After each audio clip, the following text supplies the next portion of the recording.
Welcome to our new Gambia platform, weekly talk show. Today we're gonna be discussing the hiking food prices in the Gambia and the devalue of our currency. This is very important, as you know, everybody is complaining about the food prices. People cannot afford it. Everything has went up since 2016, and even prior to that. We have seen an increase of food consumption, and people's what the people used to buy, things that people used to buy such as foods like rice, sugar, all went up. A bag of rice, I believe now is about close to 2,000. It used to be 1,000 and change, 1,100, 1,200, and then sugar also the same thing, close to 2,000. So it's a concern. Families are suffering, and we need to look in details what are the causes of all these things. So I have our panelists here. Alas Ngel. Alas is at Germany. Alas lives in Germany, Hanover, right? Hanover, right, Alas? Yeah, around Hanover. Hanover, yeah. And I have Sam Sise, Indiana, United States. Okay. Welcome, guys. I'm your host, Mo the Sound in New York City. So we have the floor open. Sam, you want to come in or Alas? I think Alice can start this, and if Alice, if you don't mind, I'm going to be arriving at a place here soon, so I can park, and maybe I'll have an opportunity at that point. Yep. Okay, let me just move on. Thank you, Mr. Sawane. In fact, very interesting topic. I saw a video also. I think they were trying to ask some women in Serekunda market. I don't know. So it was all the same. You know, they were crying about the high prices, and people cannot just understand. We talked about it, I think, 2 years back. You know, that if we don't mind, I think I said that if we don't mind, we'll run into inflation.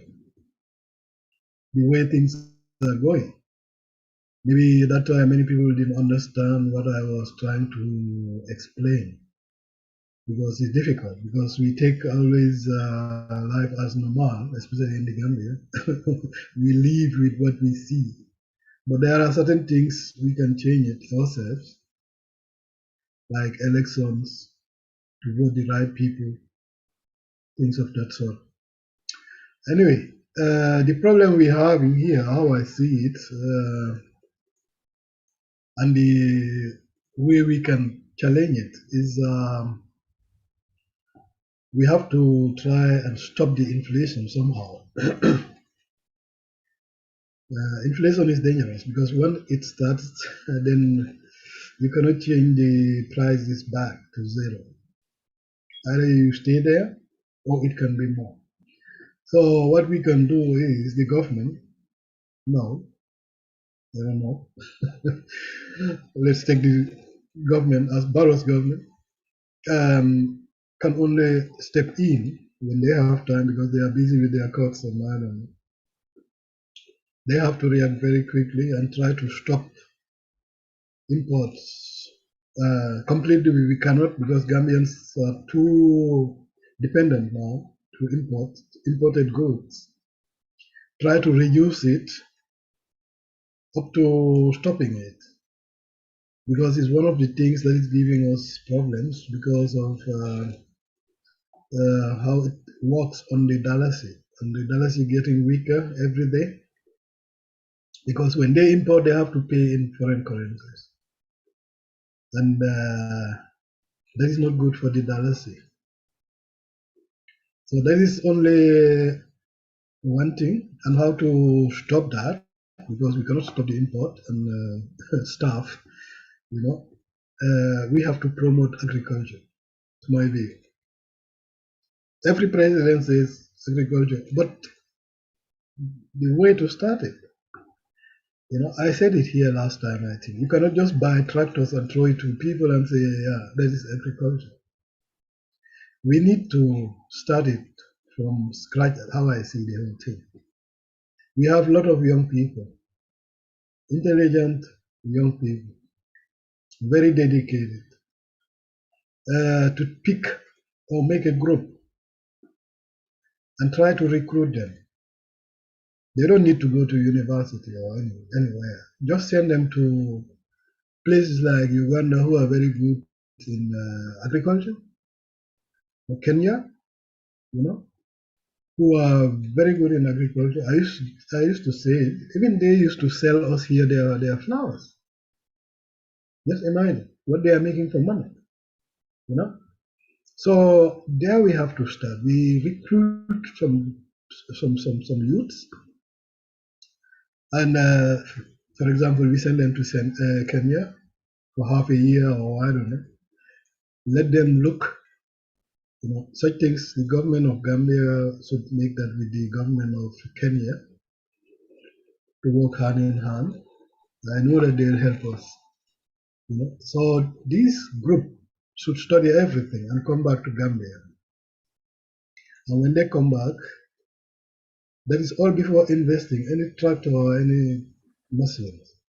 Let them first look at the agriculture and see what our farmers really need and note everything down. Let them make their own survey, I would say, and come back with the whole thing to the president or the government, I don't know, or Minister of Agriculture. Let them sit together and discuss and what the farmers need. That's where the government should also start to invest, for example. And this group should also go to the fields, distribute the machines and everything, train them, and help them to invest also their capabilities. And from there, they can also have another group who are going to just work like before, cooperative, whose jobs are only to communicate and to trade with the international market, with whatever the farmers are cultivating in the Gambia.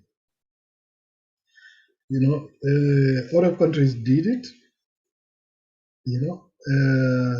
They can also do growth farming. They call it growth farming. That is what Kenya also is doing. Some people come even from Europe and started in Africa. Why can't we not do it ourselves? Some Europeans will come and say, okay, they are going to introduce group farming there. They organize the women. They organize the women who are going to the field. They organize the people who are going to harvest. They organize the people who are going to put them in bags. They organize the people who are going to take them to the harbor. They organize people who are going to sell that in the international market. And imagine just only one person coming from Europe and doing that in Africa. So when these things are sold, that's where all these people are going to have their salaries. From what they are selling, even the last person is going to benefit from it. It's just going to be like a company, because for the woman, it's more powerful that way than they just have their square meters and planting some tomatoes. How slow African agriculture is. So when their tomatoes are okay, they run with it to the market. You understand? Maybe they'll sell only for 1 week and everything is gone because they don't have much. You understand? But with this growth farming, you'll see that they are going to be large amounts being planted, large amounts being harvested, large amounts being transported to Europe, large amounts even sold in the country, because the people should also benefit from it. It's not that you sell everything you have and your people will starve, not that way. So, and when these things are sold, like in Kenya, when their flowers are sold to us, this money is going back to them. They live better than even when every individual is having his own square meter and planting maybe salad. You understand? So it's the best idea. So I don't see any reason why we cannot do that in the Gambia. If the government want to step, can do that. You know, can do that. And because when one individual can do that, they can do it. It's just the way they used to organize and try to force it and try to do it. That's not it. Because I cannot buy a tractor and give it to a woman who is only after maybe some tomatoes. Or you know how costly tractors are. So if you cannot win the money back you invested for tractor, you are losing again. I mean, from the picture here, people will say like Barrow did something very good. He bought tractors. Or Jame did very good, bought tractors. But these tractors, if you look at the investment, we are not producing that back. Why? Because nothing is organized. You know, I cannot just give such a tractor somebody who just want to make maybe rice. You know that the rice field, the tractors cannot do anything there because it's always muddy. For example, we need special tractors again for that. You know, so these are all things they have to sit. It's my observation anyway. Right. Sit and discuss and plan it. I know we Gambians, we always like something very quick. You know, we are very impatient to wait something grow. You know, so but this time we don't. There's no other way. I see it that way. We recruit the youth. They are very intelligent youths. They are very dedicated. They are ready to do everything. You know, so give them this chance and give the chance for all Gambians. That's how I see it. You know, so the next thing, what I wanted to say also to stop this inflation is we have to also reduce up to stopping taking loans. Right. You understand? Because this is also a big impact to our dialysis. I mean, it's enjoyable. If you go, you ask, you get, you know, you come. But you have to pay that back. If you take 10, know that they put, you have to pay 20 at the end. You'll be paying a lot of years, but that is just the interest you're paying. Right. You don't even start with your loan. That is going to damage you. And then the other part is that especially the Chinese loans. Yeah, I tell you, you know. So loan in general is dangerous to our dollars because we are going to pay in foreign currency again. You know. So that is also something where the government should sit and take that problem in their hands. And then what I just wanted to say, my fourth one will be the corruption, to reduce the corruption in the country. Right. Corruption is key. Is a key. Because if I just see, even if Barrow is ready to sell the tractors or want to do something with agriculture, he himself also has to control everything to make sure that there is no corruption in the whole line. If not, his project will also fail, even if it is his wish. Yeah, so we have seen some fertilizers that we are given, and Barrow was complaining that they went and stole it themselves, and it was not But you as a commander-in-chief, you should make sure that you put people there who would manage these things. If they don't manage it, you punish them. Right. You make them pay. That's it. That's it. But you cannot just come and explain that to us. Your own people are the one who stole this thing. You are the commander-in-chief. You have the police and other to people. Stop that. Exactly. Yeah, I give you punish right. Them. Don't be a nice guy. That's it. Before I come and tell the people who stole, I am the commander-in-chief. I'm the president. I'm having all the rights. Why not punishing that person? Because you know that he did wrong. Where is the problem? Don't think that because he helped me with my campaign, he can do blunders. I, as a president, I cannot react. That is where I have. He doesn't want to. It seems like he doesn't want to make these people angry or try that to lose support. That's it. That's where I have worries about Gambia. You know, because if we always want to do something good for people who campaign for us, they did it also for their own reason, and it's dangerous. When I just tell myself, let them enjoy because they fought for me. They fought for me because they wanted to have something. One should remember that. So, and I should not allow that they do it in a wrong way, even if they campaign for me. You know, as a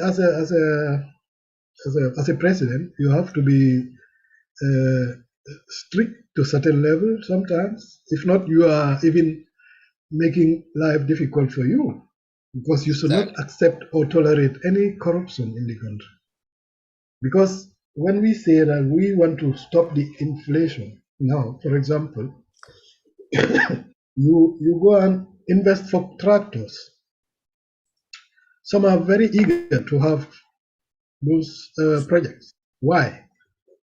Because of kickbacks. You understand? Because such projects they can also live from. You know, better than when you say, "I'm going to deliver you." Even they'll say, "I'll go and buy it." You understand?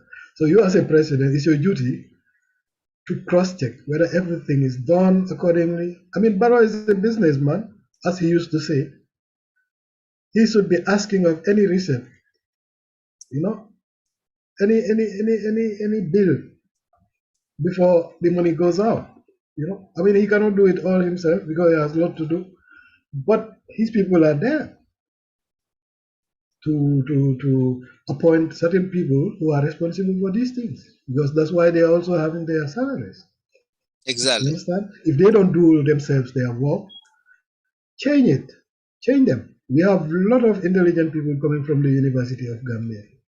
You know, you have a lot of people, even in the diaspora, who can maybe come and help in certain places and so. If I told that there is nobody with the qualification, which I doubt. You know, in Gambia we are having a lot of intellectuals there. They are just roaming about. So you complaining about your economy, I'll come to that again. Then you have to do something, but because you cannot give the excuse that I don't have people. That is out of it. There are a lot of intelligent people in the Gambia roaming about, and the university is throwing away every year how many students. You know, you can say maybe they don't have experience, but we all have to come to experience after finishing our education. Exactly. So these people should be given chances, especially people who are getting old. You know, that's the right time to fix somebody near them, to learn from them the rest of their years before they go to retirement. So that when they go, you still have somebody, and that somebody knows everything. So it's just like you don't miss anybody then. You know? But don't wait till that person say hello, bye bye. Then you start to get somebody. This new somebody has long way to go again to learn everything. That is also something what African presidents always often do wrong. So Sam, I think these are my 4 points. I just wanted to see, I mean, from my opinion, what we can do to stop the inflation. Maybe you have other ideas also. Excellent. Yes. Thank you so much, Alas. And Sam can come in. Sam, do you want to add something to Alas? Alas had made very interesting point, but I will let you come in, and then after I can ask Alas some questions. Yeah. I'll take I know what Alice talked about here is a lot of interesting stuff, and there's a lot of stuff also into it. And each one of these that Alice talked about could be its own subject. And I think with our structure here and what we have, the time we have, I don't know that we have time to go into each one of those, because when you talk about inflation, that's one thing. We talk about how to reduce the cost of living in Gambia. That's a big topic. Corruption, I can talk about corruption for the rest of the evening. We'll not finish that, you know. So there's a lot of things in this, and So I am going to focus on one thing right now, and that is um, how do we reduce the cost of living for Gambians, the cost of bag of rice, the general cost of living, because this is very important.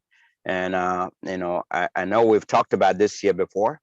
I've talked about this on my platform several times, and I've also released a video on how to reduce the cost of living, which is on my platform on Facebook as well.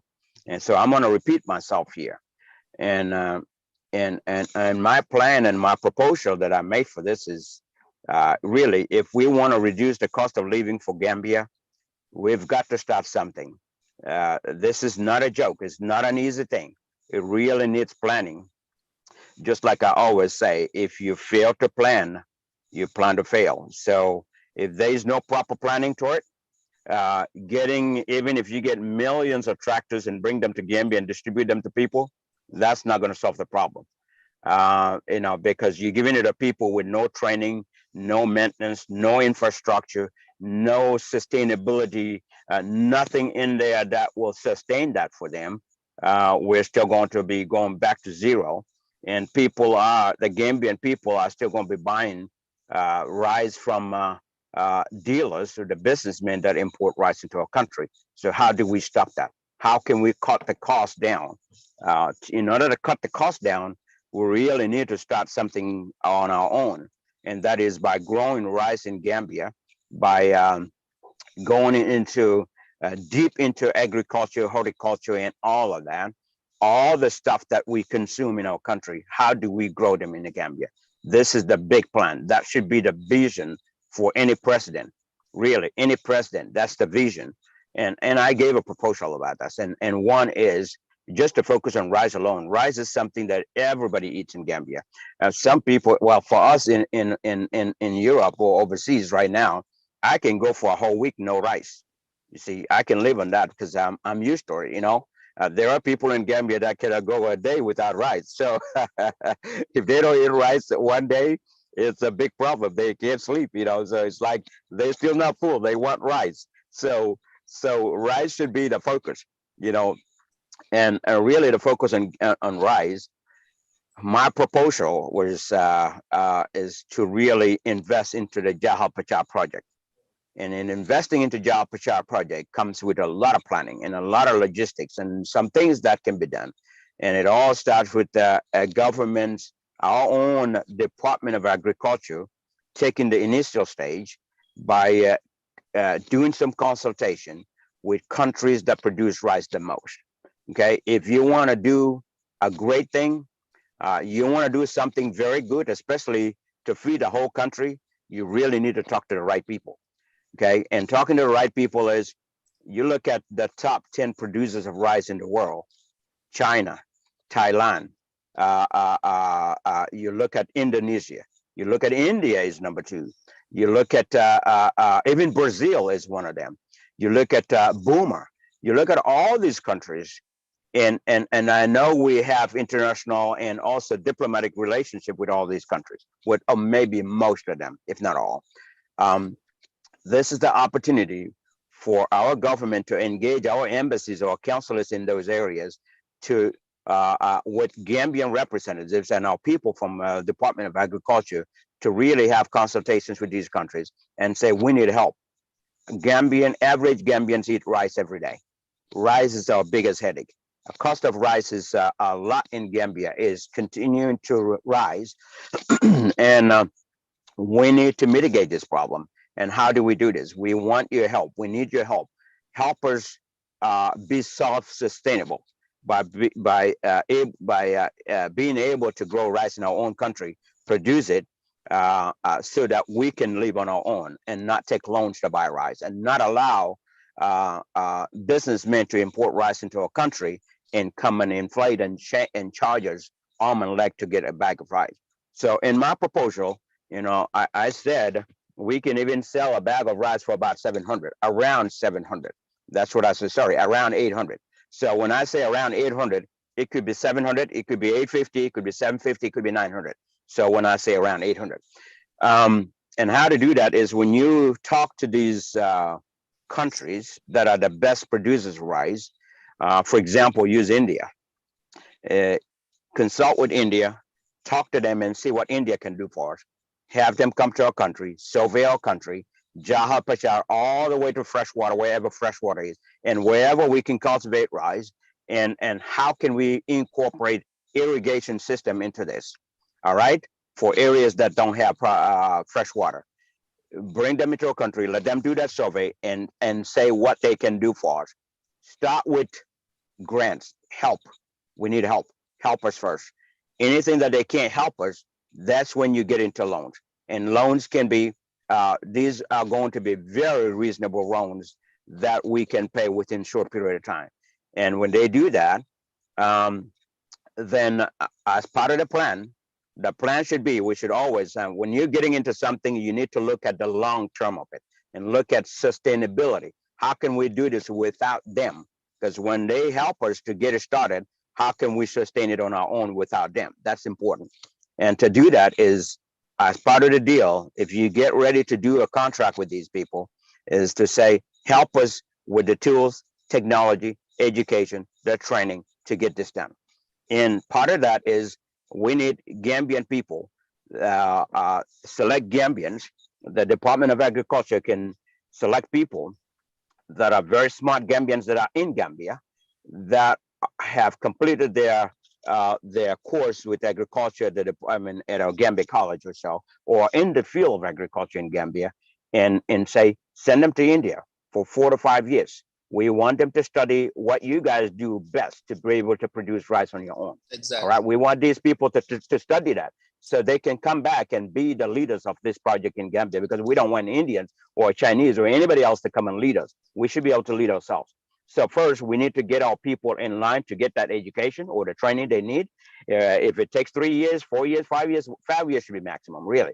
3 years should be good enough. All right.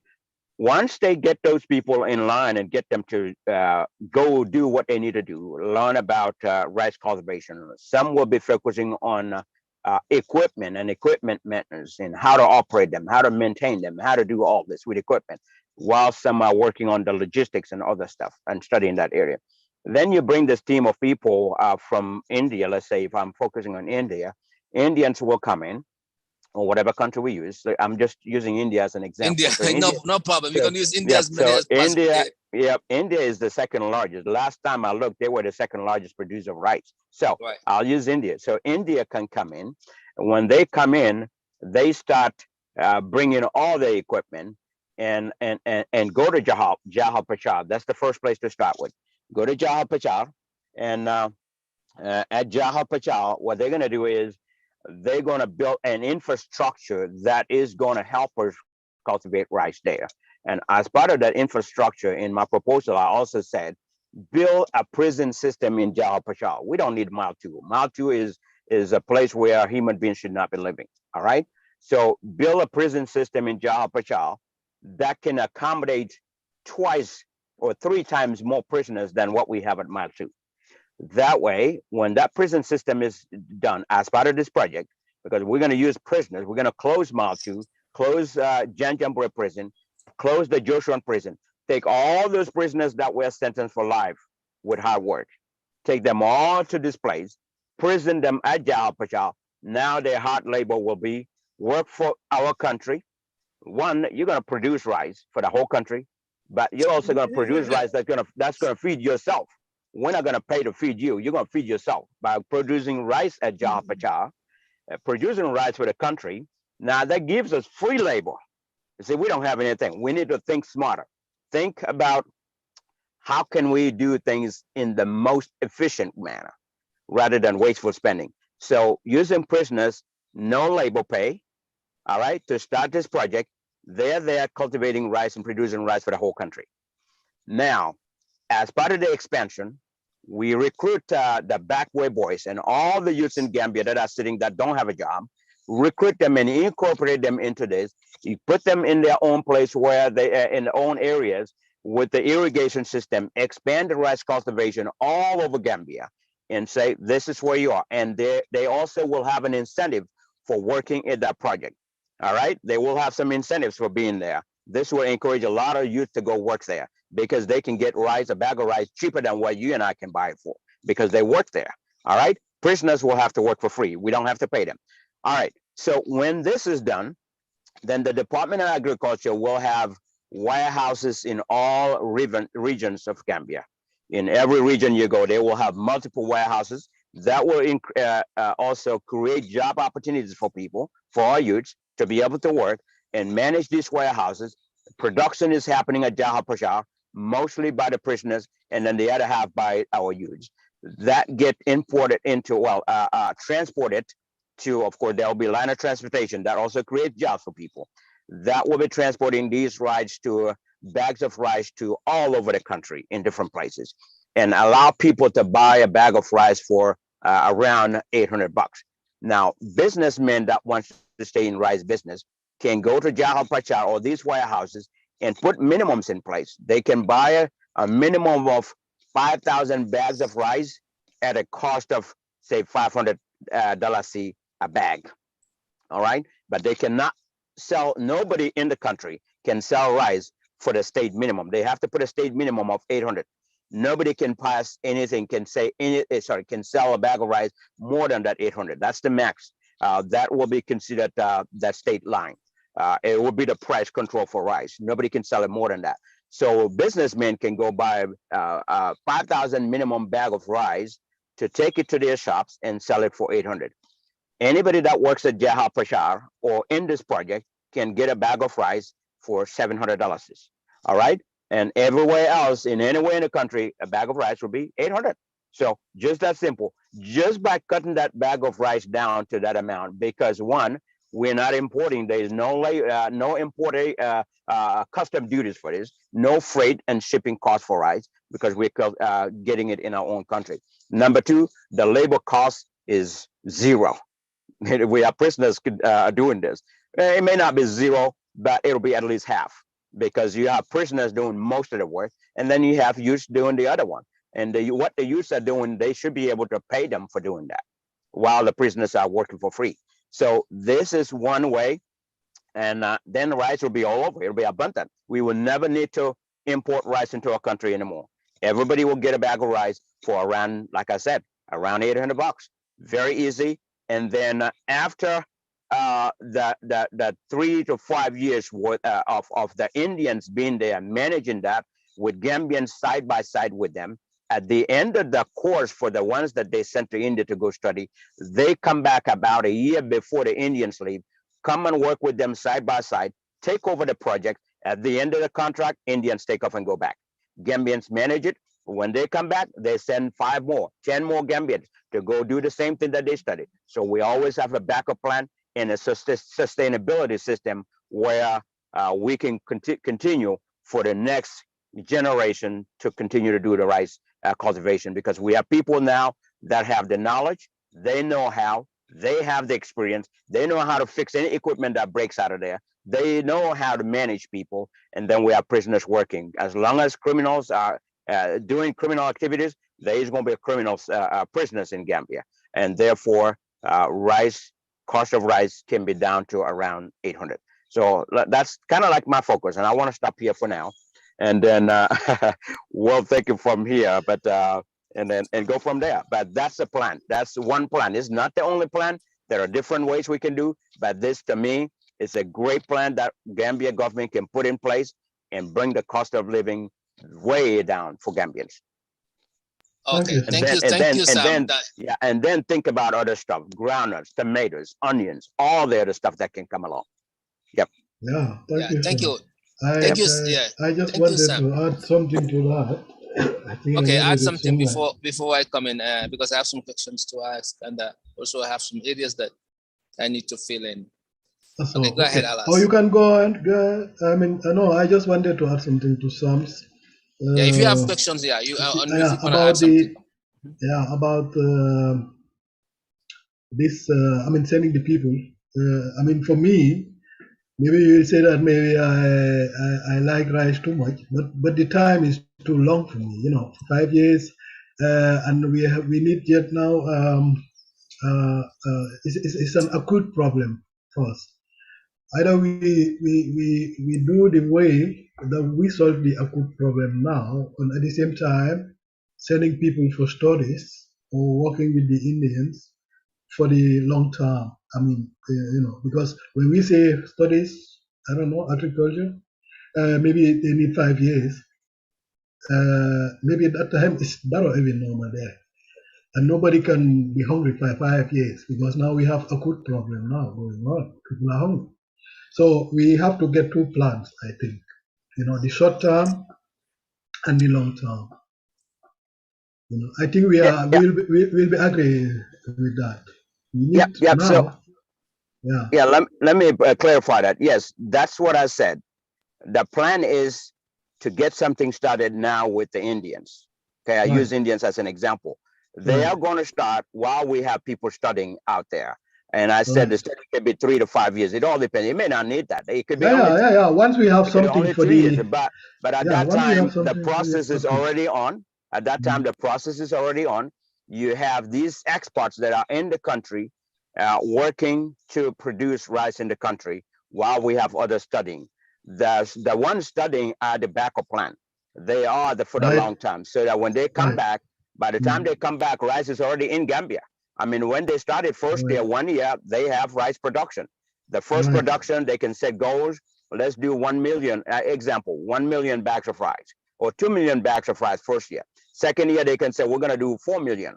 Third year, they can say we're going to do 6 million, but by the right. time these people come back, rice is already in Gambia. So it's not like we're going to wait for 5 years to get rice. No, once they start this, That's what I they mean. started now. They started now and get it going, get it all started. So the project can start off, say within, once they start the construction and building everything, it could be within a year and a half to 2 years, get that kicked off.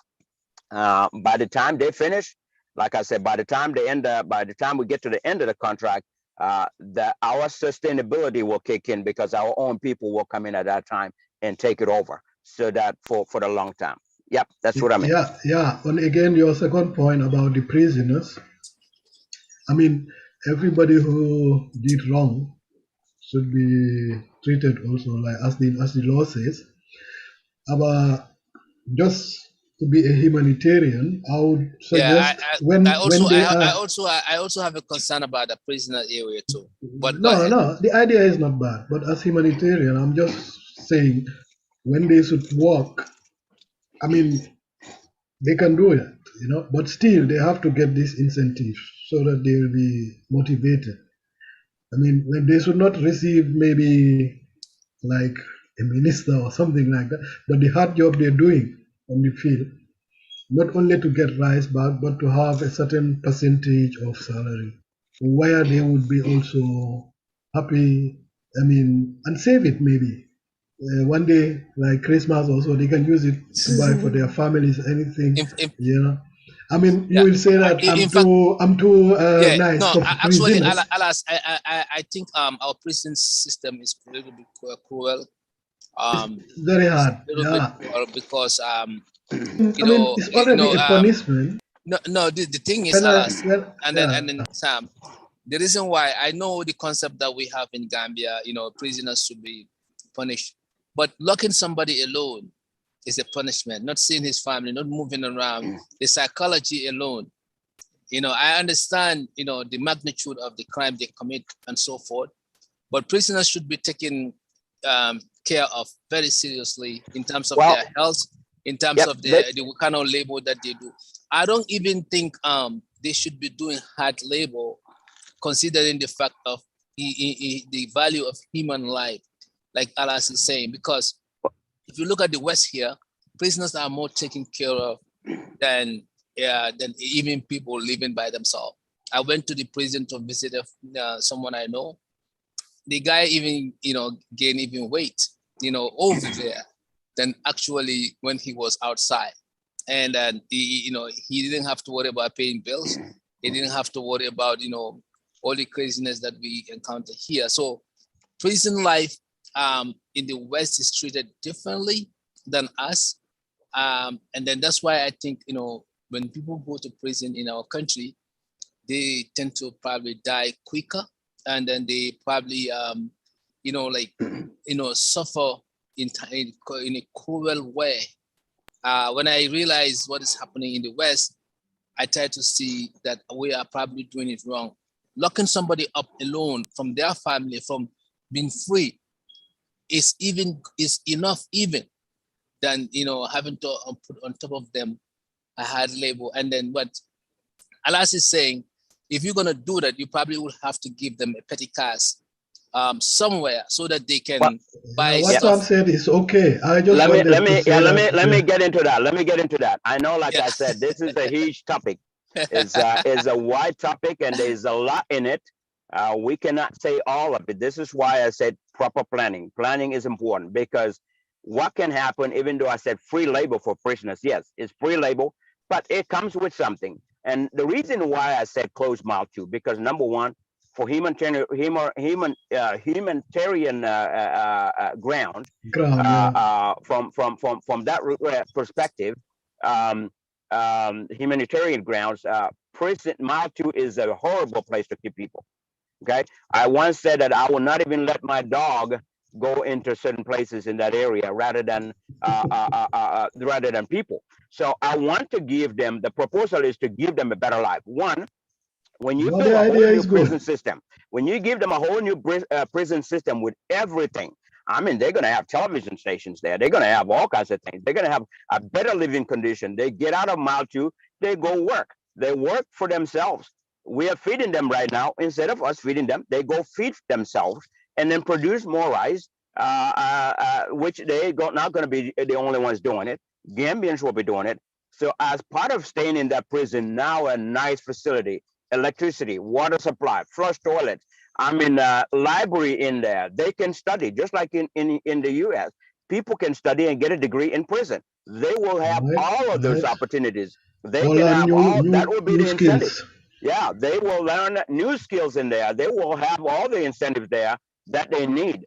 And while they're feeding themselves and feeding the country, there will be a lot of things. Some of them will have a nicer place than someone that lives in town, because it's going to be a good place. But it should not be attractive or encouraging that everybody would like to go there. The thing is not necessarily attractive, but remember, these people committed crimes.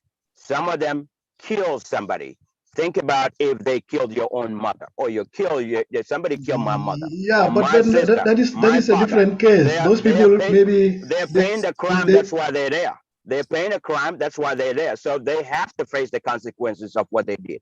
Even though, you know what I would say, such people should not join this program, your program, because they did something very serious. Maybe they should face more. I mean, treatment than people going. So maybe they have to look. An inmate. Yeah, there should be an inmate waiting for maybe death sentences and so forth. But like people who committed some stuff like little thievery, stealing, or somebody get an accidental homicide, that's not intentional, and stuff like that. I was in Hermitage High School, and I used to go and have some prison friends. Yeah. Right. I became friend to them in their gardens, and I talked to them about their life and how much they have learned from all the experience that they have, the mistakes they have done. And this, it's like we became like Hermitage High School students come to them, and then they become like family. And you can see that these are human beings who made mistakes. Some of them, there was one guy from Sierra Leone. He kind of did a counterfeit. He was a teacher, and he told me he explained all his story, how he got caught, and then now he has to do this manual labor that is taking too much of his life and so forth. Well, what I'm trying to say is that prisoners should be punished for what they do, but the punishment should be based on severity. If they are really Timothy McVeigh kind of person who blow up a building, those ones, you take them somewhere. Those ones are waiting to be killed. You don't put those in there. There are certain cases, those people are even dangerous to work at Jahali Pasha because they'll kill the others. You have to. Just to help your son. You are right. When we say, listen, let me clarify this. When I say prisoners, I said prisoners that were sentenced to life, or prisoners that were sentenced to right. prison Who with did hard something labor. severe, Okay, severe, yeah. even in every prison system you see in the world, there are differences. There are separations of people based on the crimes that they did, right? So what I'm saying is, these are people that we have to think they committed a crime. That's why they're there. They were already sentenced by the judge, which is the law. There's nothing we can come say, well, they shouldn't do this. The law says they are sentenced to life with hard labor, or 10 months with hard labor, 5 years with hard labor. That hard labor is what I'm counting for them to go produce rice. That's what I'm talking about. There are That's some good. that will be released a year after. Some will be released when their time is up. Some will be released. Some are there on a death row that will be killed. If they're going to be killed, they will not be part of these people. See, every system has a system. So, but like I said, that's why I just gave an overview, but the details are going to be all worked out by the planning team. That's why I said proper planning is important. Right. So, I think I agree with Sam in the way things are right now. But what I'm trying to advocate here is for Gambia to change their prison, the way they handle prison, these prison folks, because I think instead of having to spend too much time for them to work, they should be giving them incentive how to become better person once they come out, by giving them access to education, giving them access to hands-on jobs, like skillful jobs, giving them kind of like coach them and counsel them training to become exactly ready for afterlife, after prison life. So I think that hasn't been really encouraged in the Gambian prison system. So, but what Sam is saying right now you are works. right, Mr. Sawane. We see the prisoners to be punished. I give you right, but we have to consider that it's a place of correction. You understand? People did something wrong, and they are there so that they know their wrong deeds and try to correct that in their future.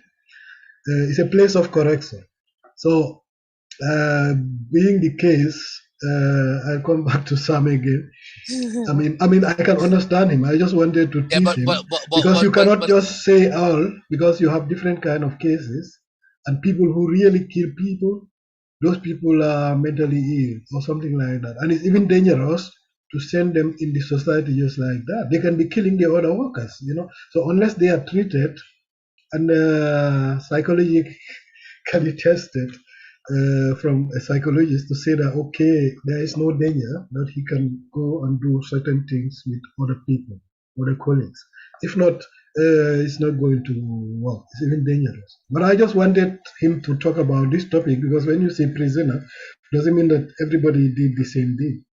Yeah. They all have their classes, severity, So that's why I wanted to point that out.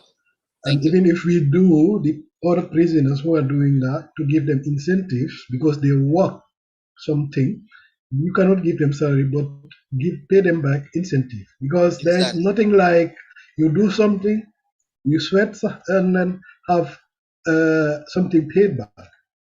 Even if it is $2 is back, it's your hard work, because we have to train the prisoners also. I mean, it's a place of correction, that they should not also forget this thing, that when I work hard, I'm going to be paid. This thing, they should not miss it. Because if they miss it, when they come back to the society, they will not be eager to do anything, because the feeling of doing something and getting back is going to be out. So they'll be lazy on the street. And the danger that they go and do the same thing what they did before is also very big. So, but you are right, Mr. Sawani. How we treat these people, look at mine too if you go there also. There are a lot of things to make better, but we have one in concept. He stole something, he should be punished. He did that because of maybe conditions, as you just explained, this Pretonian telling you about his problem and so. Yeah, some people, people make he knows, errors. People make errors in life.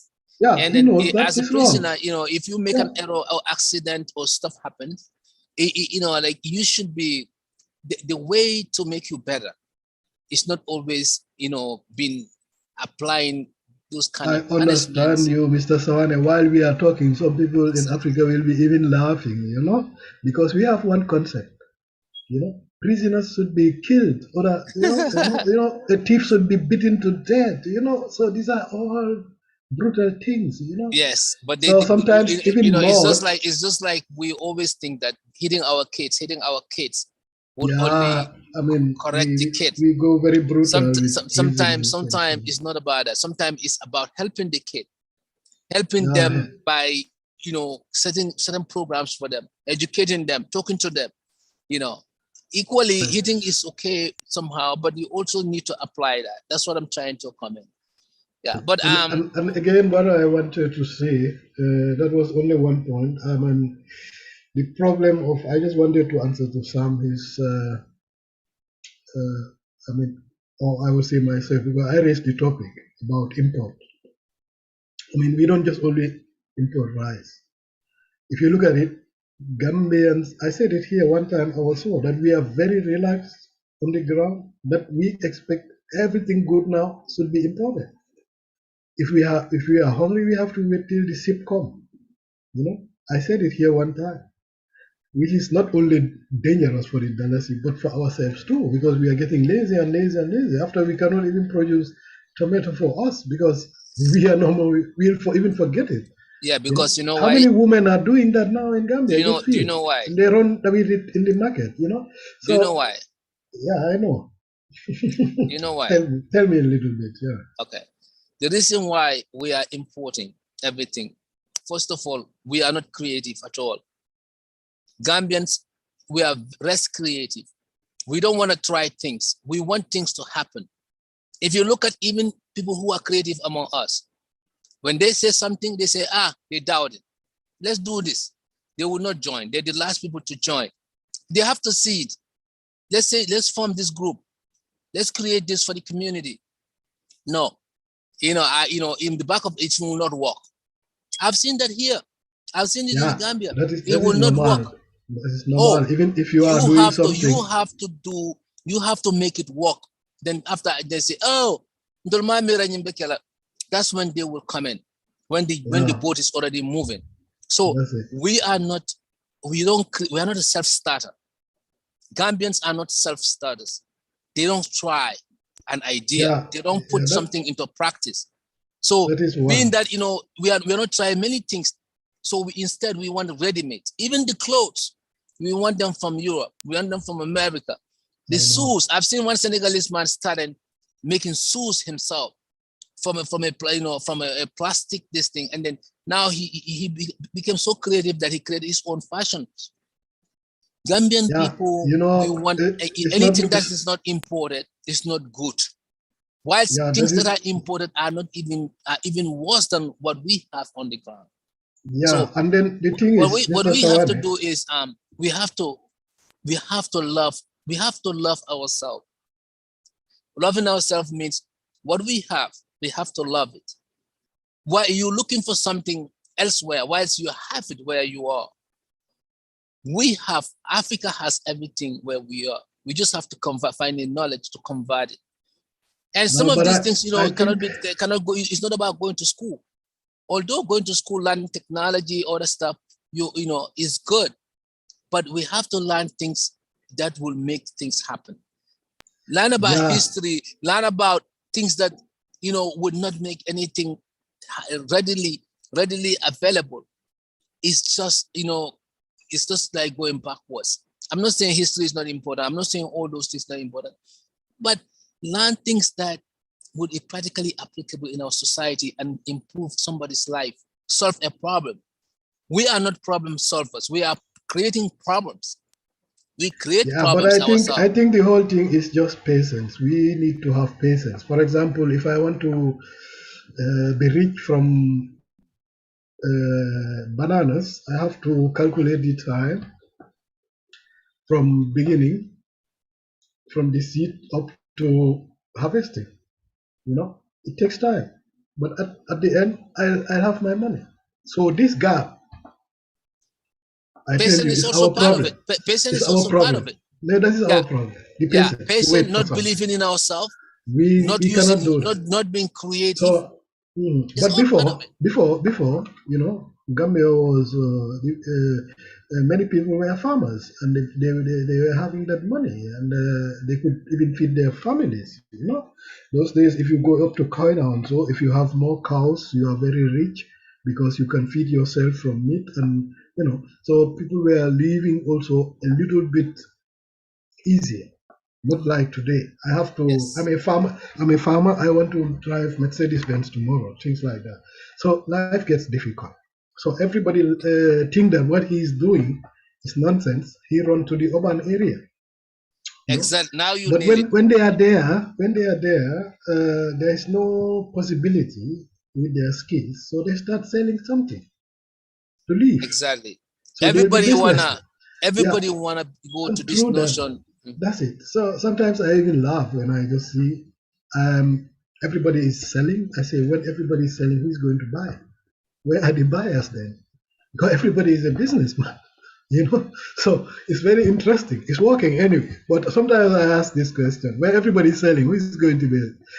So that is also one It's not. problem. It seems to be working, but it's not because we are Yeah. not really been. We are not going to where we need to be. See, Gambian But people when we started to get money in our when we have a business, we see money coming in.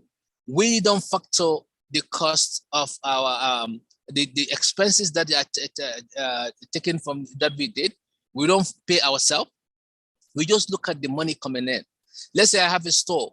I'm getting $1,000, but I'm spending on rent $300 to $400, and I need to get paid daily for yeah, all the and transaction I'm getting. you need to So, eat. but I'm looking at that $1,000 as my profit, No, while not factoring that is everything not else just, that is done around that, which is yeah. paying rent, and then paying myself, paying other services. So at the end of the day, when I see money coming in, I say this. I think this is my profit.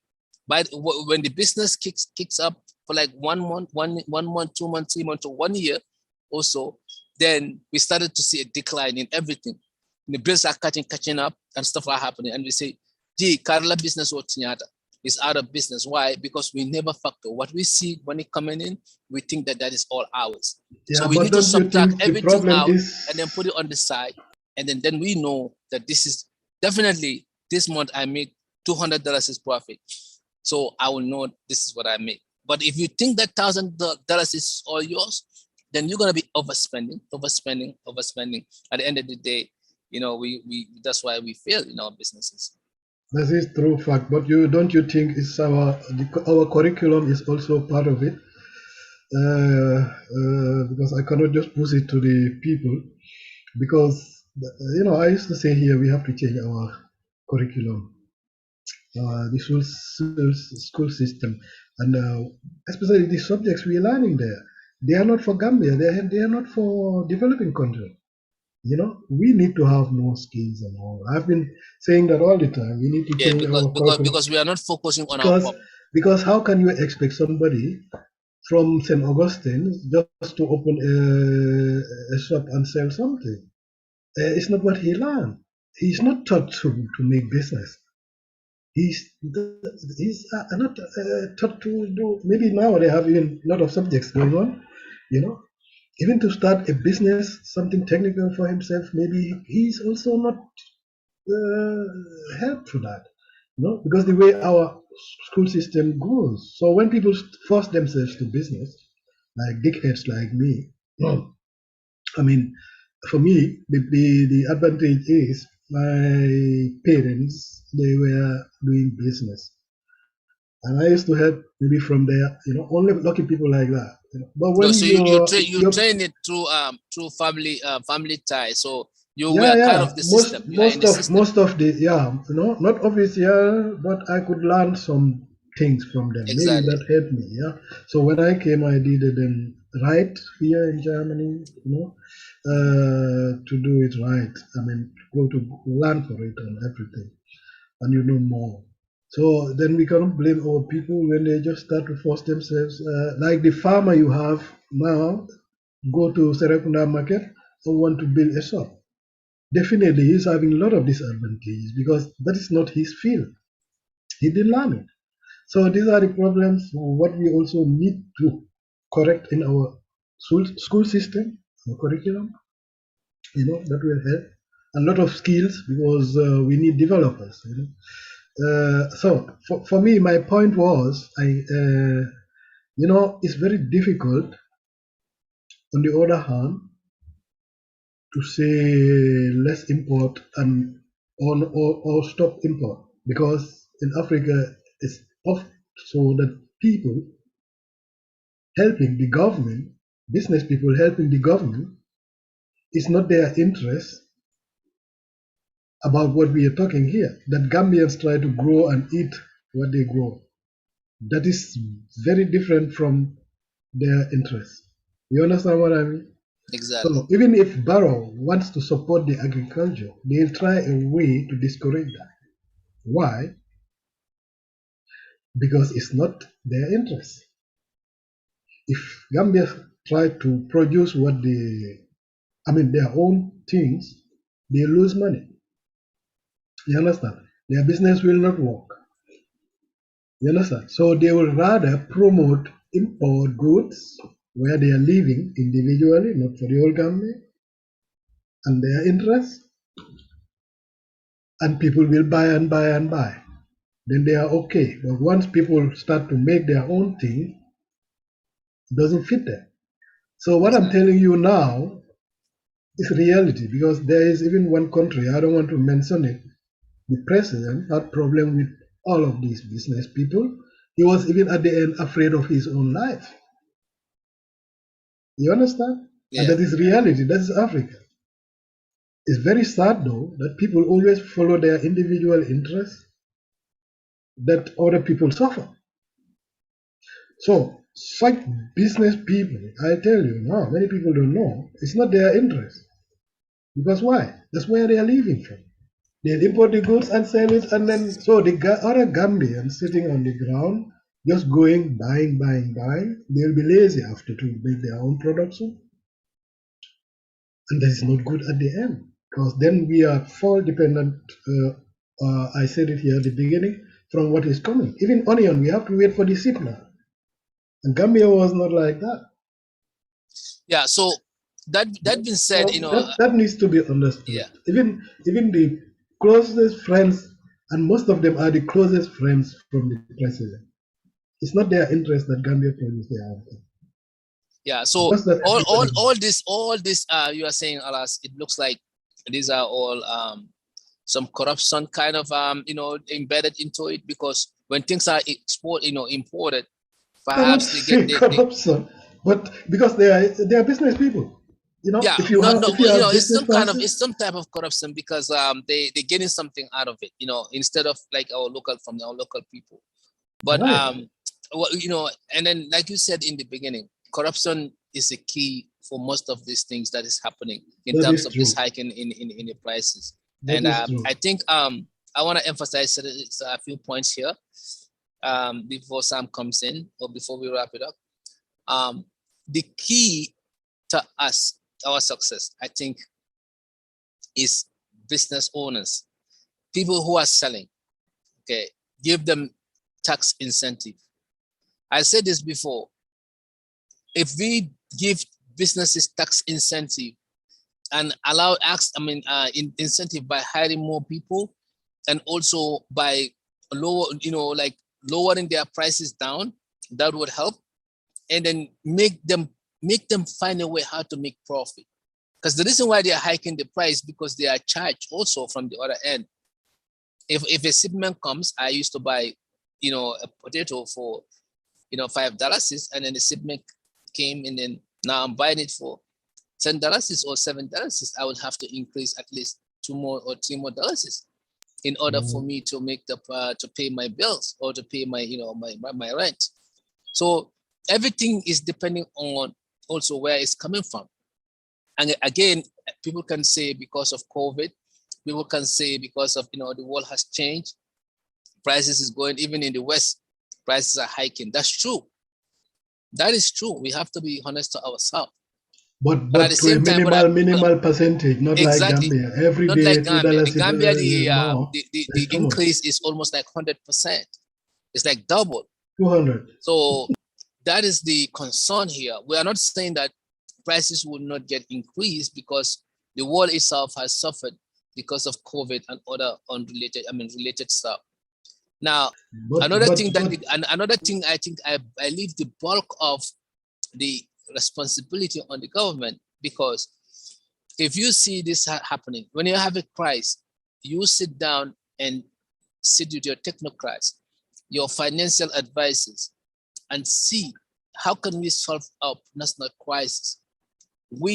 Our people are not, are not eating the way they're supposed to. Cost of living is high. What can we do before they spend all this money in this politics, all this money giving people to build houses just to stay in power? Before you do all that, why can't you just come and get some of those money and try to fix people's salary? The cost of living is going up. You pay somebody $400, dollars, $400, and then you expect that person to live off of that, a family of 2, 3. How is that gonna be possible? Just think about it. $400 is 500. Sorry, I'm saying 400. $4,000, $5,000, and you buy a bag of rice for 2,000. What is left? The rent is not there. The other stuff, in the world is not there. So it's unrealistic, the kind of money that these people are paying for salaries. So come with a minimum wage. Listen, everybody in the Gambia should be paid at minimum, 6,000, 10,000. If you have a full-time job, come with a minimum wage and say, this is what, no matter what, and then figure out a way to pay that. The government has access to a lot of money that could be diverted to salaries and make people can meet the demands of their cost of living. That's what I just wanted to say. While you're doing that, you then look for ways to encourage agriculture. Put tons of money in agriculture. Give incentive like Jahali Pachar that you guys are talking about. Build irrigation system. Find technologies that will bring water from the fresh water we have, even to Badibu and other areas across the country. Have a way to create irrigation so that people can be always farming and cultivating rice all year round. It's not difficult to do. It just needs money, but it's a good investment. It's an investment that can feed our people and give incentive for youths. This notion that you have to be in Serekunda and hunt jobs, or you have to travel back way, should be discouraged. Our government should put their foot onto it and even prosecute people encouraging it. I'm not saying that our youth shouldn't travel, but you should travel based on visa, based on safe travel. If you have something to do abroad, like education or businesses, you should have the visa and travel, not like having a boat come to our shore and take our people, young people, kids, and then God knows what happened in the sea. So create this incentive. All people shouldn't be the one farming now.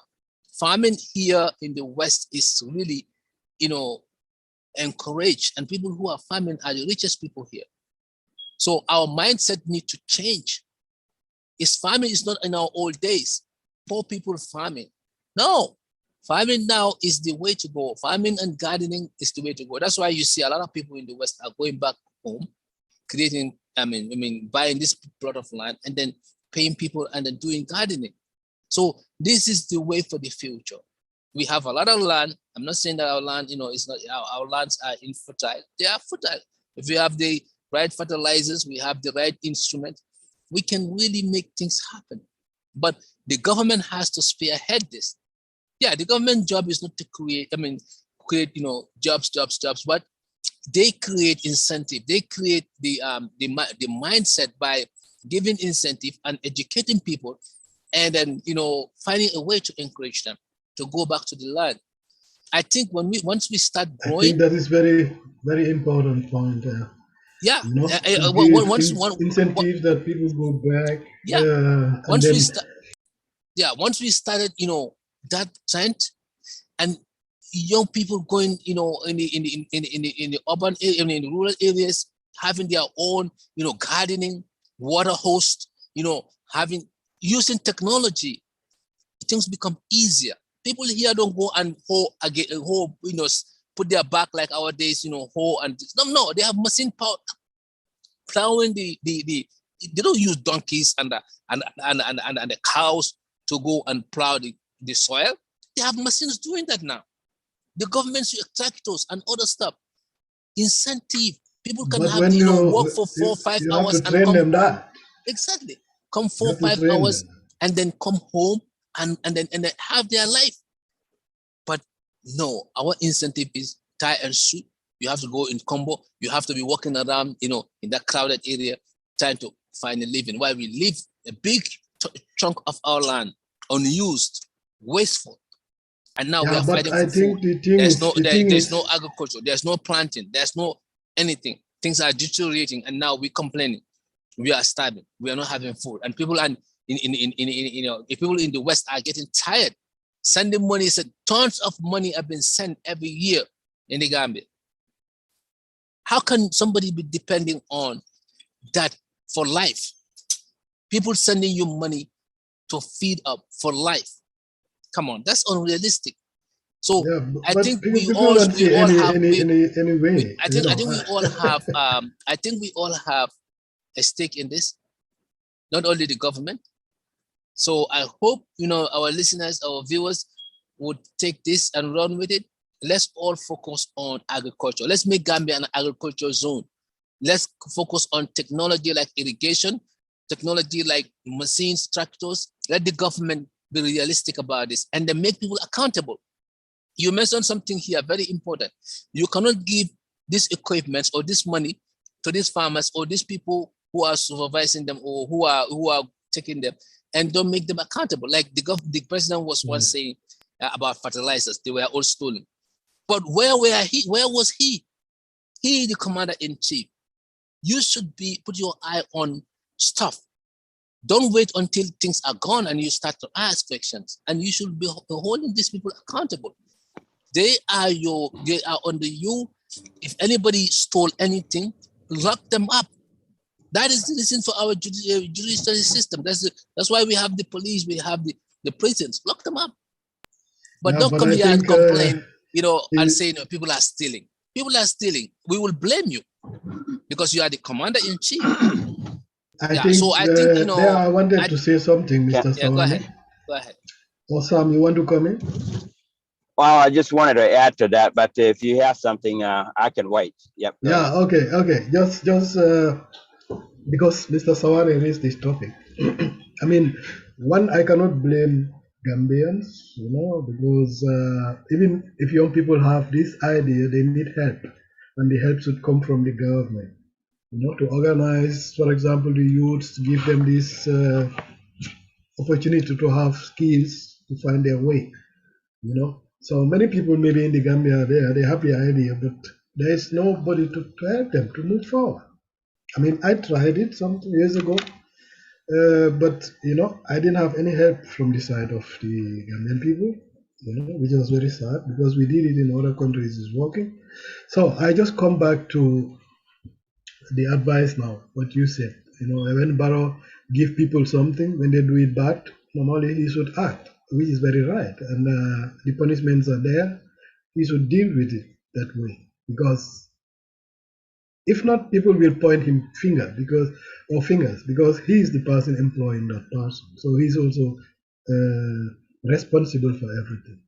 So for me, for my advice is only for Mr. Barrow to make two groups.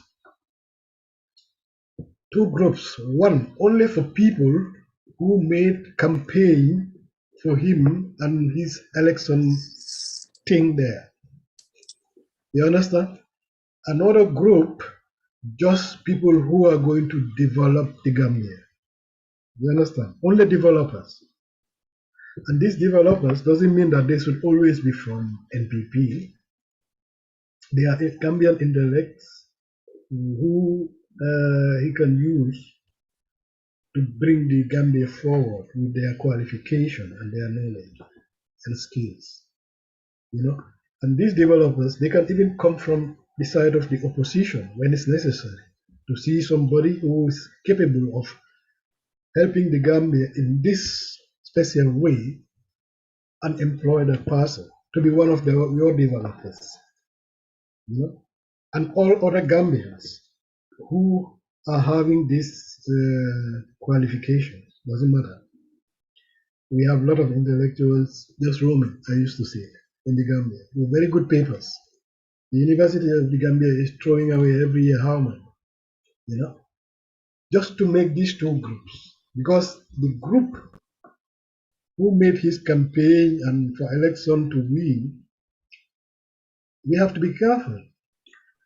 If I want to develop a country, I should not be depending on such people who just came. They can campaign, but they have not the knowledge and skills to bring the country forward. They are two different people. You know, I mean, that is my advice anyway for Mr. Barrow to make two groups or even three or four. These are the people who campaign for me. Look for them something because they came for something. Help them. These are the people I need as knowledgeable people with skills and experiences whom I need for my projects. You have to differentiate that. You know, that's why I said for people who campaign and developers, two groups. You know, can be even more groups, but to differentiate that because I cannot just come because some made campaign for me. I want to develop the country, and then just suggest that some can be a minister of that and that and that, where I know that he has no knowledge about it. So what am I doing with my projects? What am I doing with Gambia? I'm not moving forward.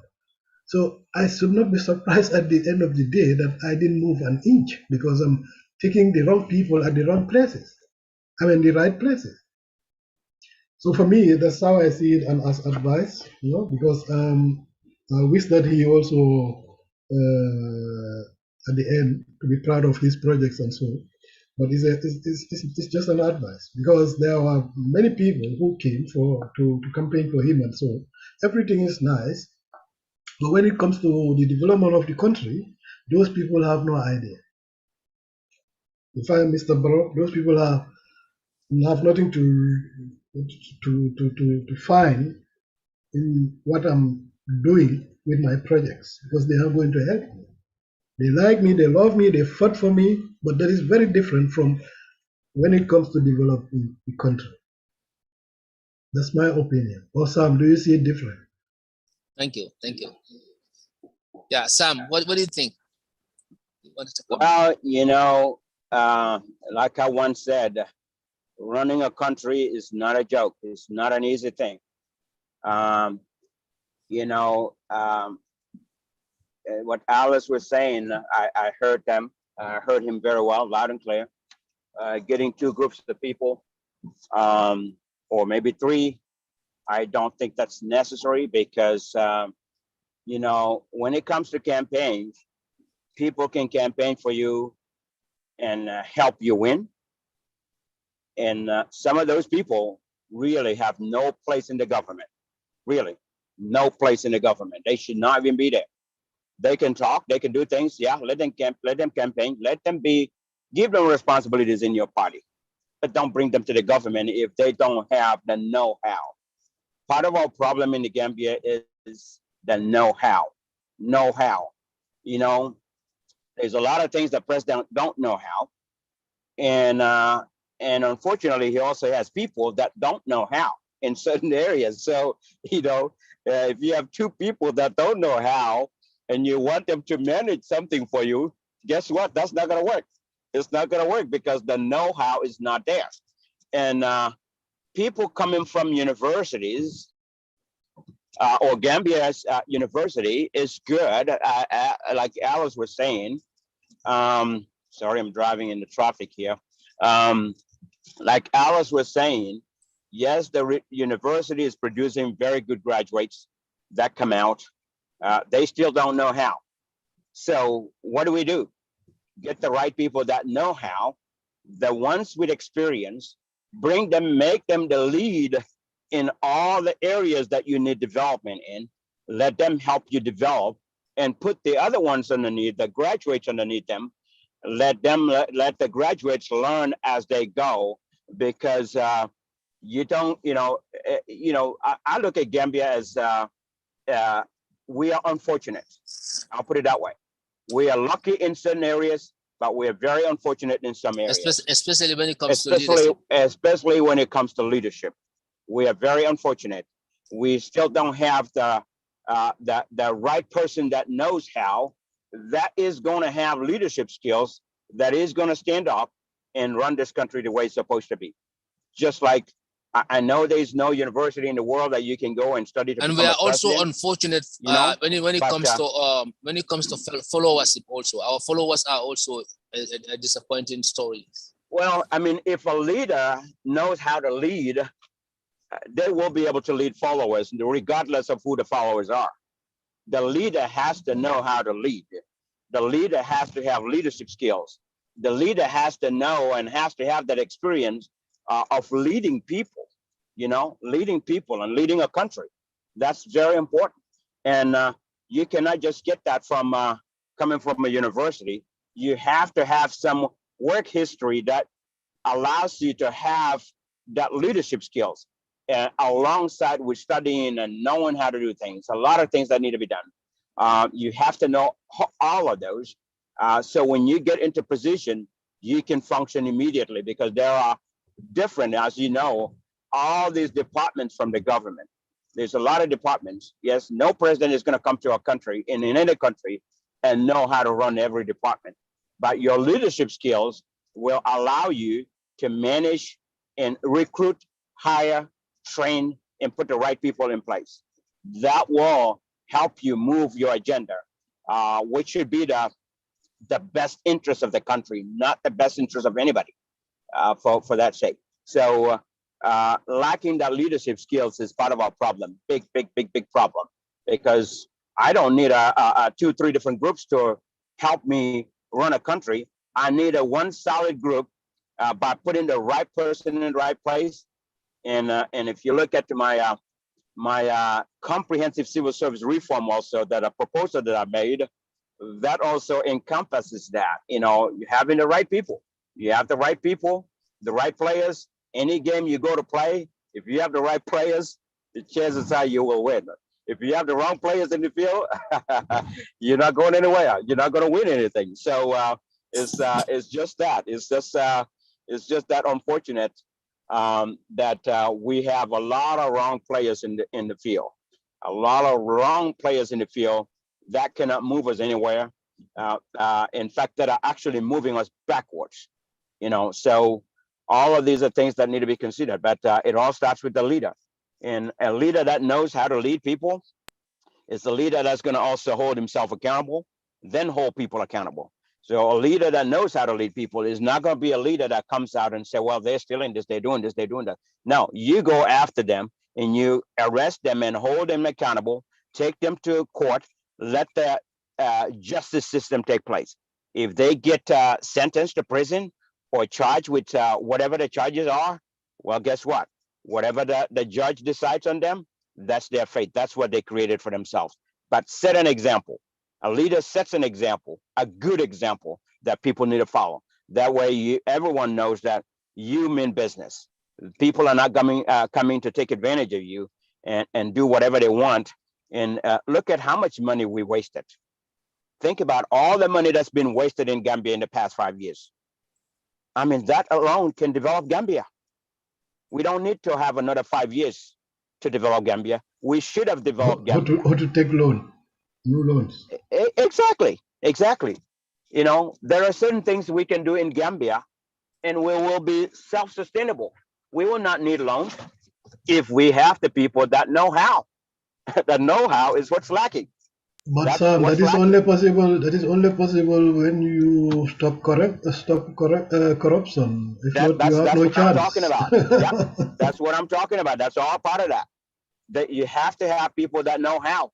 If you don't know how, guess what? It's not going to work. And corruption is the biggest thing in Africa. It's the Yeah, biggest thing in Gambia. Is our because biggest problem. imagine when I take loan 50 million, it comes in. I haven't even started any project with it, and the money is gone just through corruption. I have no control.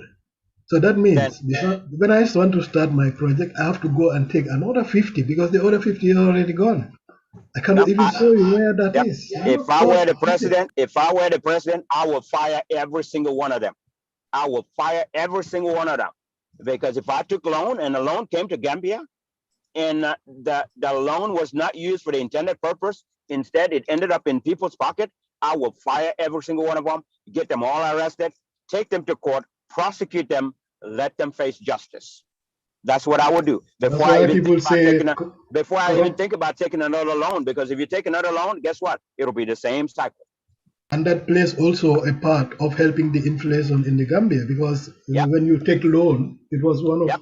my topics. If you take loan, we have to pay again in foreign And you currency, have to pay with and interest. then that Yeah, will impact the dollar again. 26 You know, absolutely, so absolutely. the more the dollar devaluates, the more the inflation. state. You know, it Yep, happened to Russia. No, that you need.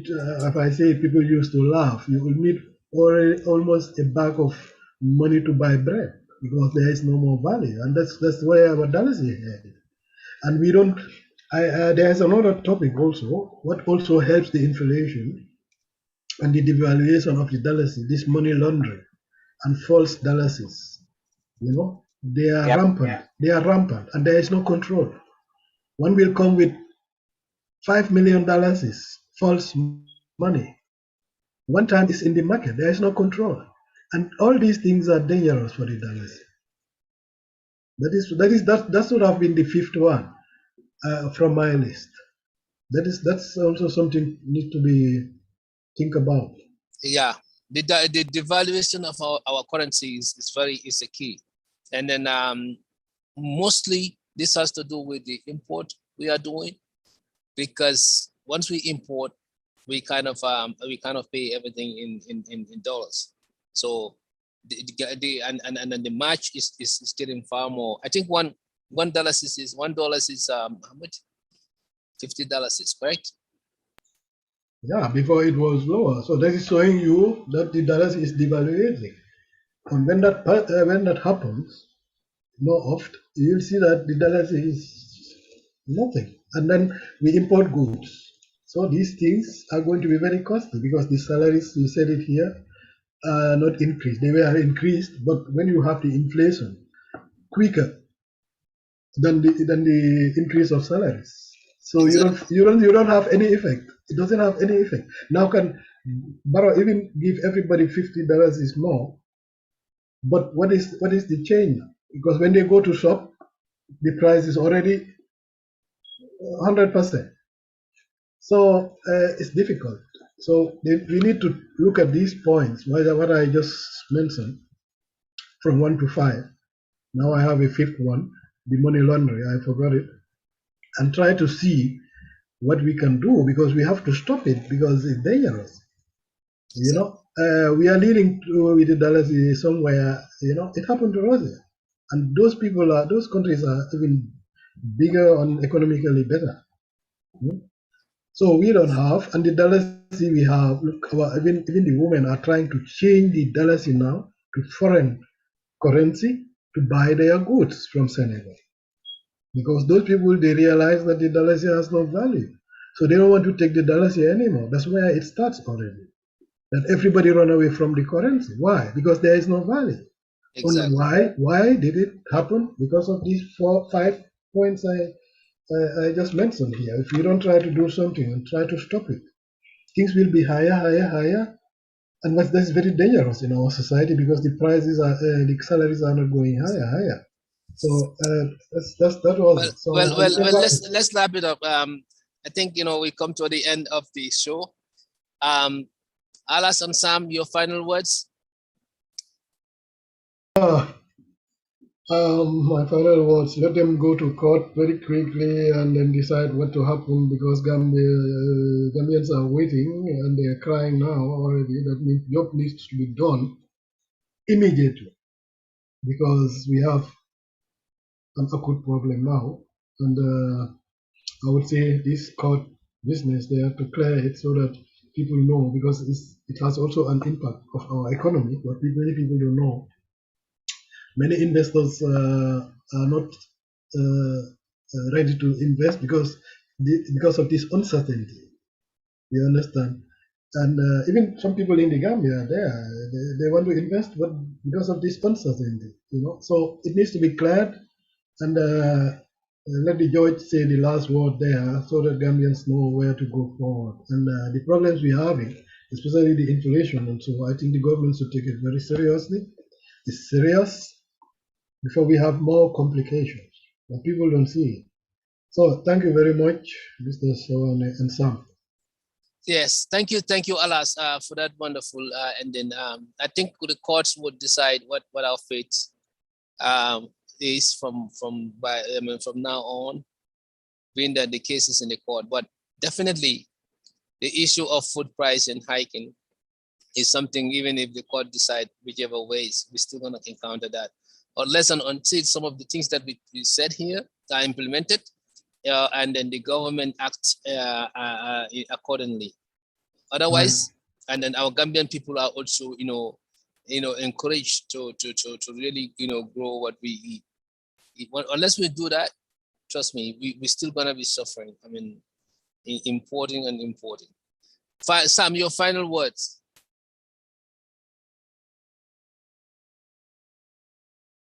Sam, we can hear you. Yeah, I think, yes, I was trying to take it off mute here. I've also just arrived at my destination. So my final word here is really, this is very simple, only to reiterate what I was talking about. There is a way for Gambia, and it takes the right leader to lead the country. And unfortunately, we don't have that yet, and we need to get to that. We need to get that right leader, and that right leader needs to have the right people around them for them to be able to succeed. If not, we are going to be talking about the same thing over and over and over and over, and not going to make a whole lot of difference if we don't change anything. And the president needs to change something to be able to get a different result. Otherwise, we will be in the same boat. We will continue to take loans and loans and loans that even our grandchildren cannot pay, and end up putting our country in such a very serious situation, to a point where it'll be very, very detrimental to our economy, very detrimental to our future of our country. So really, for us to have that cost of living we reduced in the Gambia, we need to be able to grow in our own country and eat what we grow, just like Jamie used to say. It's very important. Is the key to it. That way, we will stop importing all these food commodities into our own country if we can grow them. But it takes planning, and there's a lot in the planning that we're not even talking about here. There's a lot. When I make a proposal, I make a proposal with a high level overview and leaving the details out, because the details makes it even more what is it called? Makes it a little bit more complicated, and somehow not complicated. Not complicated is not the word. Not complicated, but the details of all of it takes time to explain that. It takes time. It takes a lot of stuff to explain, but there's a lot that can be in that. There's a lot, and every time you make a project or a proposal, you write it down and submit it. People look at it. You and your team sit and talk about it, go back and make some changes, and adjust until you say, yeah, this is the final document. And that's where we get to. That final document is what you need to go execute to make sure that it works the way it's intended and hold everyone accountable. So long story short, our country is very sad. It's very sad that we are where we are with the amount of money that was pumped into our country. we're still not anywhere we need to be, not even near where we need to be. So it's very sad, and we need to change something. And so that's all I want to say. We need to change something to be able to get a different result. And that lies in the hands of the president. So thank you all. Thank you, Sam. Thank you, guys. Yeah, Thank you, Alice. All right. take Thank care. you. See you guys. Thank you. Yep. All right. Take Bye, care. Sam. Bye-bye. Yep. Bye now.